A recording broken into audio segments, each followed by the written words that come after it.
Hi traders, in this video I am going to be showing you how to set up and make use of the ATR Projection Indicator.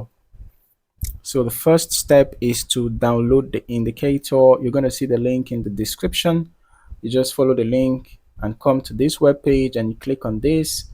All right, and after downloading the indicator, you just have to add it to your indicators folder for your MT4. And you come to this navigator box, you refresh, and then you look for your ATR projection indicator. Okay, we have it here. Drag and drop, go to common, ensure that the allow DLL import box is checked. All right, if it is unchecked, you just check it yourself, and then you go to the inputs. If there is any settings that you want to modify, you feel free to modify the settings, whether it's going to be the colors or the style or the width. All right, those are the available customizable settings. Right, you click on OK and you're going to see the indicator added to your chart. So basically what this indicator does is that it helps you to plan your trades with better accuracy.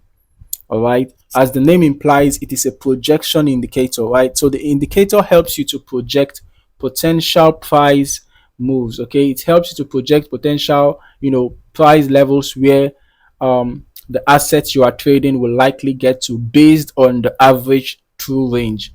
Okay, so you can see here it shows you today's data, ATR value, pip value, ATR projection up and ATR projection down, and here you can see 3 lines above and 3 lines below, right, based on the ATR projection. So it's a straightforward indicator, but ensure that you work with confirmation. All right, do not just jump into a trade because the ATR has projected a particular price level, then you just jump into a trade, right? And as you can see, there are projections upwards and projections downwards, right? So depends on the prevailing direction. Okay, you can see that this indicator does not give you precise buy or sell signal. What it does is to give you projections in both directions. So now if the prevailing momentum is bullish, then you want to work with the bullish projection. But if the prevailing momentum in the market is bearish, then you want to work with the bearish projection. It's as easy as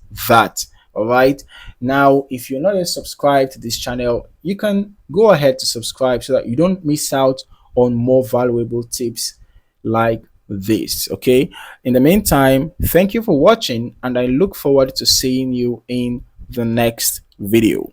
Happy trading.